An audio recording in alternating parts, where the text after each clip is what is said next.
I'd like to share with you how I ended up in front of you as a professional contract negotiator. I graduated university with a degree in engineering, and I couldn't find a job as an engineer. So if I couldn't be an engineer, my next favorite profession was to be in sales. I joined a company called Kenmar, who represents manufacturers from around the globe selling into Ford, Chrysler, and General Motors, some fairly large, sophisticated purchasing organizations. I did that job for about 3 years before I realized I was average. Raise your hand if you want to be average. Well, I didn't want to be average either. So as an engineer, the little voice in my head said, you need to get some data. You need to understand the scenario better. So I developed a survey. I passed the survey out to all my peers. When the results came back, I was disappointed because there was only one common data point across all these world-class sellers. And the common data point was this. They had all been in purchasing before they went into sales. And I didn't understand why that was important. So I went to my boss and I said, hey, do you know the survey? And he rolled his eyes and he said, oh, I've heard all about the survey. So, well, do you know that everyone here has been in purchasing? And he said, duh, yes, of course. And I said, no, not duh, not yes, not of course. Why is it critical for a great salesperson to have a background in purchasing? And he said, Mike, it's because we understand the other side's sheet of paper. And I said, I have no idea what that means. And he said, okay, let me explain that. We understand when we have a relationship with engineering, when we've helped develop the specification, when we have a relationship with marketing, and they like the product's look and feel and touch. When we have the only capability, the only capacity, intellectual property, or we're one of very few companies that do. And on those deals, we work to close them at high margin because that's what we're paid to do. And on the other side, we understand if we're the third or fourth or fifth bidder, if, dare I say, we're a commodity. And on those deals, we still are respectful, we're still polite, we're still kind, we still submit bids. But he said, Mike, what I've noticed is you come in early and you stay late. And this was my technology at the time. I had the fax machine set up to dial my beeper when a quote came in so I could hurry and quote it. He said, Mike, you're working really hard, but you're not working really smart. And I said, yeah, it would be very helpful to know when I probably had the order and I could work to close those at high margin, and when I probably didn't. I could lose fast, get some time back. How do I know? And he said, well, you're a smart guy. 8 or 10 years in sales, you'll probably figure it out. Or I have a friend over at General Motors. They're hiring buyers right now. If you'd like, I could get you an interview to be a buyer. And I said, well, if I was a buyer, how long would it take to figure out?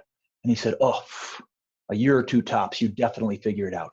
And the voice in my head said, aha, that sounds efficient. 8 or 10 years in sales and maybe figure it out, or 1 or 2 years in purchasing and definitely figure out. Would you please make the phone call for me? So here's the vice president of sales, takes his young protege, and he gets me a job at General Motors Advanced Purchasing. Who did that help? Most people say him. But we put up a firewall. We would never negotiate against each other because we had a previous relationship. He really did it out of the kindness of his heart to help me. So when I'm from a salesperson, working really hard but not really smart, into purchasing, this is how my day went.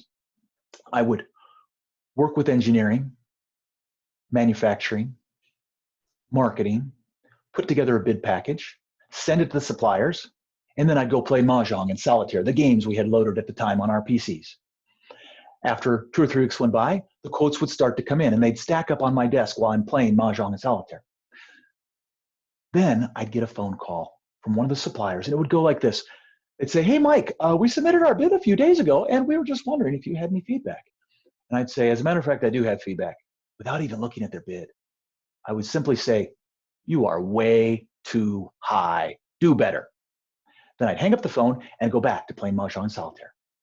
Then 3 or 4 hours, maybe a day would go by. The phone would ring again, and the supplier would say, well, we've re-looked at our numbers, and we've sharpened our pencil, and we can take 8% off the price. How does an 8% discount sound? And I'd say, 8%? Are you kidding me? You've got to be double digits if you're serious about this business. And then I'd hang up the phone, and I'd go back to play Mahjong and Solitaire. Or I'd call a meeting with a supplier I had no intention of doing business with, one that was desperate. And I would take. Then I would call a meeting with a supplier that I really wanted to do business with. And I would say, do you see all this stuff that your competitor has offered us? If you can't beat this offer, you're going to lose this deal. And I was really good at it. I won awards for that type of behavior. Here's the problem. I didn't feel very good about myself. So I decided I'm better than that. And I started to read books on negotiating, take classes on negotiating like this one right here. And I went from a buyer to a manager to a director in the GM system. Then I moved over to America West Airlines, which is now American Airlines, the largest airline in the world, where I had all the indirect spend. Then I moved to a company called IAC Interactive Corp.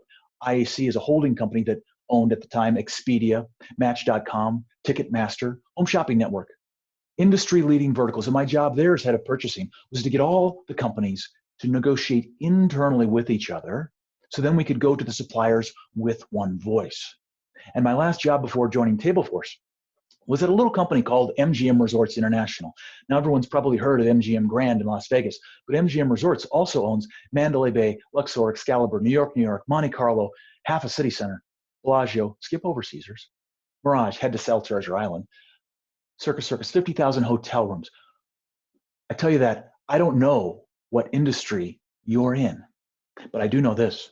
The material we're going to talk about works because I've used it. I hope you find the same. And if you don't, by all means, reach out. My contact information is on the first page of the book. Thank you for your time.